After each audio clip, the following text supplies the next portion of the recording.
Lisa Marie Presley breaks down in tears after shocking new DNA results reveal her true paternity. The tests not only challenge her connection to Priscilla Presley, but uncover a hidden chapter in Elvis's life. What she thought was family turns out to be a carefully guarded secret spanning decades. The birth of a dynasty, the start of the illusion. Lisa Marie Presley was born on February 1, 1968, at Baptist Memorial Hospital in Memphis, Tennessee. From the very beginning, she was more than a newborn. She was the princess of rock and roll, the only child of Elvis Presley, and the future face of a billion-dollar legacy. The world saw her as the natural heir to Graceland, the bridge between Elvis's legendary fame and the next generation. Newspapers celebrated her arrival. Magazines printed baby photos. It was more than a birth. It was a moment scripted for the cameras. Priscilla Presley, Elvis's wife at the time, was framed as the elegant, poised mother. She stood beside him in public appearances, holding Lisa in her arms like royalty. In interviews, she spoke of her love for Elvis and the miracle of their daughter. But behind that flawless image was a question that wouldn't surface for 40 years. The Presley mythology relied heavily on heritage, bloodline, and continuity. Lisa wasn't just a daughter, she was a symbol, a direct connection to the man who changed music forever. For decades, this belief shaped her identity, her relationships, and even her business decisions. Everything about Lisa's life was rooted in the belief that she was born of Elvis and Priscilla. As Lisa grew older, she began noticing inconsistencies, stories that didn't add up, timelines that felt off. It wasn't until a personal health scare in 2008 that the carefully constructed story began to fall apart. What began as a routine checkup would soon evolve into a discovery that shattered everything. "My life wasn't a lie, it was a performance," Lisa once confided to a close friend. Lisa was about to uncover the most painful truth of her life. The DNA test that changed everything. In 2008, Lisa Marie Presley was dealing with recurring fainting spells, heart palpitations, and unexplained fatigue. Doctors suggested she get tested for hereditary heart conditions, something not uncommon in the Presley bloodline. But when she submitted her blood sample to a private lab in Los Angeles, she had no idea what would return. The first red flag showed up in the mitochondrial DNA, which is exclusively passed down from mother to child. Lisa's markers did not match those of Priscilla Presley's known family line. Lisa demanded a retest.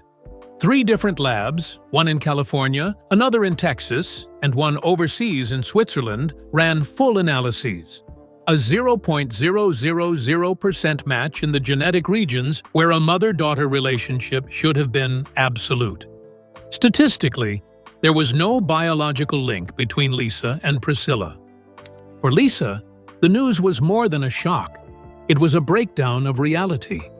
Her entire world had been built on being Elvis and Priscilla's daughter. And now science was telling her that half of that equation might be a lie. She didn't believe it at first. How could she?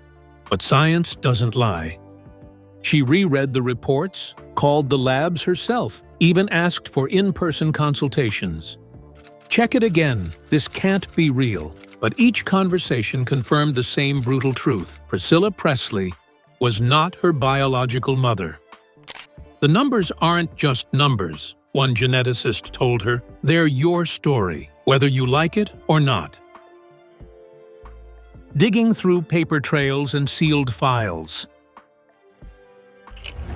After the DNA results confirmed that Priscilla Presley wasn't her biological mother, Lisa Marie didn't stop at shock. She needed answers, not just numbers on a lab report. That's when she turned her attention to what should have been the most basic part of her identity, her birth records. What she found instead was a trail of confusion, sealed documents that only deepened the mystery. Lisa began requesting archival records from Baptist Memorial Hospital, the place where she had always been told she was born. But what arrived wasn't clarity. It was a box full of redactions and inconsistencies. The hospital's admission logs for February 1st, the day of her birth, had multiple blank entries. And most unsettling of all, one form closely resembled adoption paperwork rather than a traditional birth certificate. That document, signed just 2 days after Lisa's supposed birth, was not what any normal birth record should have looked like. Instead of a clear declaration of parentage, it read more like a legal transaction. There were no hospital stamps, no doctor's name, and no clear maternal detail. When she asked about these irregularities, she was met with silence or legal stonewalling. Lisa started comparing early family photos and began noticing things she hadn't questioned before. Friends she confided in said she spent hours late at night piecing together timelines and writing in a private journal.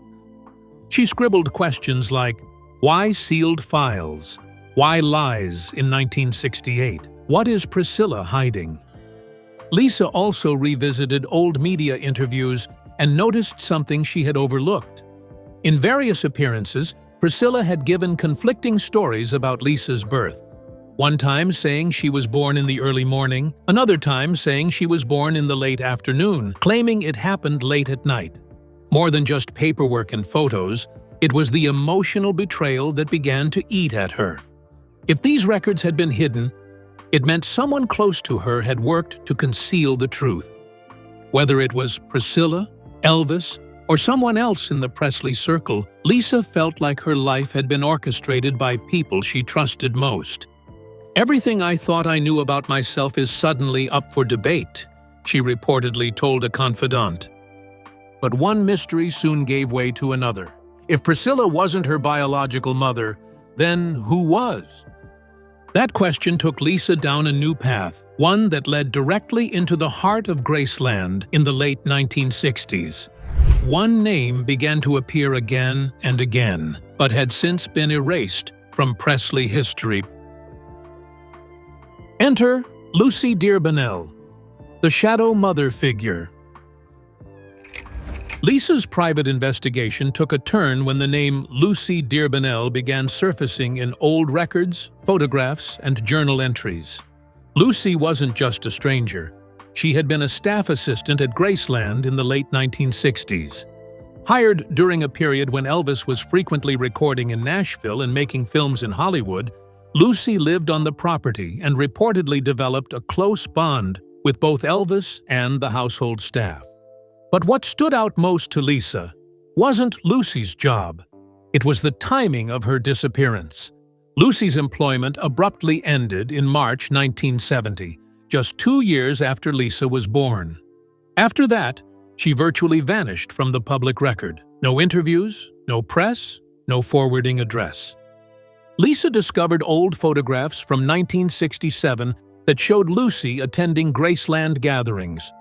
These weren't just coincidences, they were puzzle pieces. And the more Lisa dug, the more she became convinced that Lucy was not a footnote, but a key figure in her story.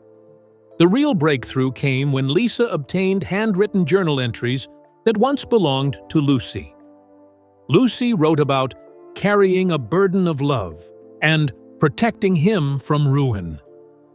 She tracked down relatives of Lucy still living in New Jersey and asked them to submit DNA samples. The results were shocking.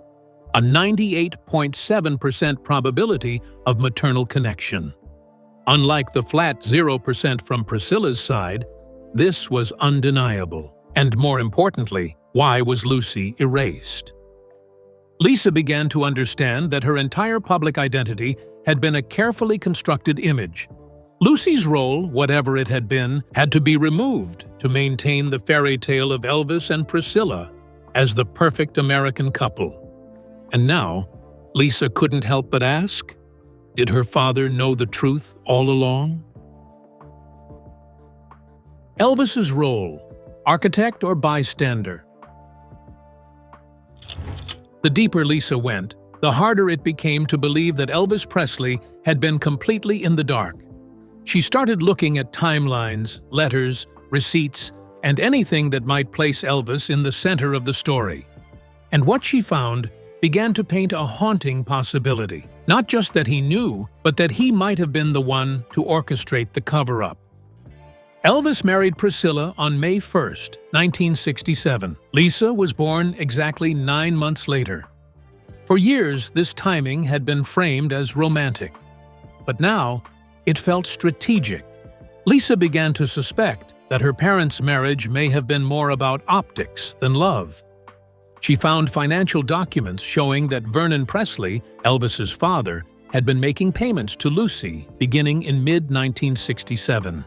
These payments were labeled personal support. On the surface, it might have looked like employee compensation, but in context, it seemed like hush money. Lisa uncovered a scrap of paper dated January 1968, just 1 month before her birth. It read less like a song lyric and more like a mission statement, an acknowledgement that something big was happening behind closed doors.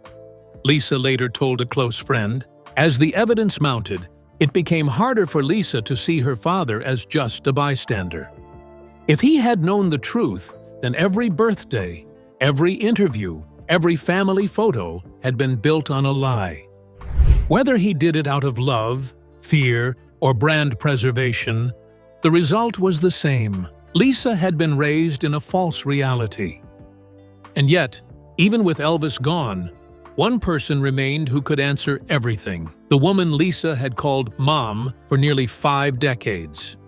Which led to the final confrontation, Priscilla Presley and the moment of truth Lisa had feared for years. Priscilla Presley, keeper of secrets or unwitting participant? In 2017, nearly a decade after the initial DNA test shattered her understanding of who she was, Lisa Marie Presley confronted the one person who could either confirm the truth, Priscilla Presley. The meeting happened inside a private suite at the Beverly Hills Hotel, far from the public eye. Lisa had come armed with the evidence, genetic test results, hospital records, and pages from Lucy Dearbonnell's journals. The weight of decades pressed into a single painful question. Are you really my mother?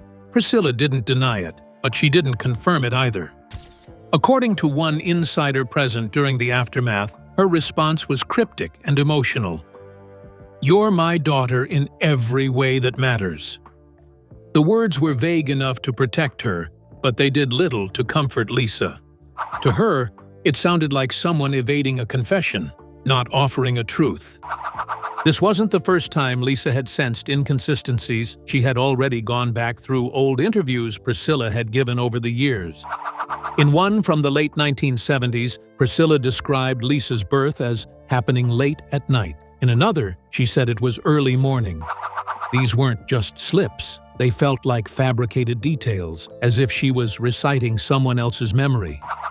When reporters asked Priscilla about the rumors in 2018, she refused to comment. Her legal team issued a generic statement. "This is a private family matter," but the silence only made things worse. Was Priscilla a victim of Elvis's decisions, or was she part of the machine that had turned Lisa into a symbol of legacy rather than a daughter raised with truth? Lisa's emotional health deteriorated. Friends said she became increasingly volatile, torn between resentment and heartbreak. The woman she had trusted most seemed to be protecting something or someone at the expense of her identity. She felt like she had been cast in a lifelong role without ever knowing the real script. "If she didn't lie to me," Lisa reportedly said to a confidant, "then she's hiding something even worse." Lisa had exhausted every possible avenue, and still, she didn't have a clear answer. The truth remained buried under decades of loyalty, fear, and silence. If Priscilla wouldn't tell her, Lisa knew she had to make the next move alone, and it would be the boldest and most painful decision of her life. walking away from everything the Presley name represented. This leads directly into the moment that shocked both fans and family. Lisa cutting all ties to Graceland and the legacy that had once defined her. The moment of severance. Lisa Marie cuts ties. By 2020, Lisa Marie Presley had made her decision. After years of secrecy, confrontation, and internal torment, she withdrew through silent, deliberate action. She stopped attending Graceland anniversaries and removed herself from all official Presley events. For someone raised as the face of Elvis's legacy, her withdrawal was nothing short of revolutionary. Behind closed doors, she began the legal process of detaching herself from Presley Enterprises, the corporate entity responsible for managing Elvis's image, royalties, and tourism empire. Her legal team filed motions to separate her image rights, that she no longer wanted to be the figurehead of something she no longer believed in. Lisa wasn't running from her father. She was breaking from the myth built around him. She unfollowed official Presley accounts and made it clear she was done performing the role of Elvis's daughter. When People magazine inquired about her absence from recent events, she offered a single powerful line: "Truth matters more than bloodlines or branding." It was a quiet rebellion, but its echo was deafening. Lisa's decision wasn't about money, it was about identity. She began releasing music under just Lisa Marie, dropping the Presley name. Friends close to her said she had an entire unreleased album that she refused to market through traditional Presley channels. She had even started writing a memoir, an unfiltered account of her life and the lies she had lived in for over 50 years. "I was born into a legacy I didn't choose. Now I'm choosing me," she reportedly wrote in a draft. What made the decision even more significant was what it meant legally. Lisa was the sole heir to Graceland. Her name wasn't just symbolic, it was contractual. Her silence became a problem for the very empire she once represented, but Lisa's break was short-lived. On January 12, 2023, the world learned that Lisa Marie Presley had died suddenly at just 54 years old. The news was heartbreaking, but for those who knew what she had uncovered in her final years, it was also terrifying. With her gone, who would speak for the truth she uncovered, and what would happen to the legacy she tried so hard to escape? The answers would come quickly, in the form of lawsuits, court battles, and a power struggle that would threaten to unravel the entire Presley dynasty. The fallout at Graceland was only just beginning. Death, fallout, and reverberations through the dynasty. Lisa Marie Presley's sudden death on January 12, 2023, sent shockwaves through the world. But behind the mourning came immediate chaos, because Lisa wasn't just a grieving daughter or a reluctant public figure. She was the sole legal heir to Elvis Presley's estate, a $500+ million empire anchored by Graceland, merchandising rights, and massive tourism revenue. With her gone, the Presley dynasty was thrown into disarray. For 3 decades, Lisa had held control over Elvis Presley Enterprises. She had made all major decisions surrounding licensing, branding, and how her father's image was used. But her quiet withdrawal from the brand over the years had left no clear plan for what would happen if she passed. In the weeks following her death, court filings began to reveal what many feared. No one knew who was truly in control. A will surfaced naming her daughter, Riley Keough, as the primary heir, but challenges emerged almost instantly. Distant Presley relatives and former business partners began raising questions about Lisa's legitimacy. If the DNA revelations about Priscilla were true, some argued Lisa may have never been Elvis's legal heir at all. If she wasn't Priscilla's biological child, did that void her inheritance? These claims may have sounded outrageous to outsiders, But in the legal world, they had weight. Multiple lawsuits were filed throughout 2023 alleging fraud, concealment, and improper documentation in Lisa's 1968 birth. Others sought to halt Riley's appointment as heir until full genetic and estate reviews could be completed. Some even pushed for a full audit of Presley Enterprises, believing Lisa's break from the brand had been based on concealed knowledge that could harm the estate's legitimacy. While the courts wrestled with succession, Graceland itself became the eye of the storm. As thousands of fans arrived for candlelight vigils, estate managers were quietly dealing with internal collapse. Without Lisa's signature, certain financial transactions were frozen. Licensing deals stalled. And perhaps most damaging of all, the public narrative was changing. Lisa was no longer seen as the daughter upholding her father's legacy. She was becoming the woman who challenged its very foundation. Meanwhile, tabloids and media outlets circled the story with renewed intensity. Leaked legal documents, emails, and court motions began to confirm that Lisa had privately distanced herself from Presley Enterprises long before her death. And with that revelation, fans around the world began to ask the question no one wanted to face. What if everything we believed about the Presley family was a lie? That question would spill into public discourse, fueling debates that would take the scandal far beyond entertainment headlines. Cultural, ethical, and psychological implications. As the Presley legal battles unfolded, something bigger began to happen. The Lisa Marie paternity scandal wasn't just a celebrity story anymore, it became a cultural flashpoint.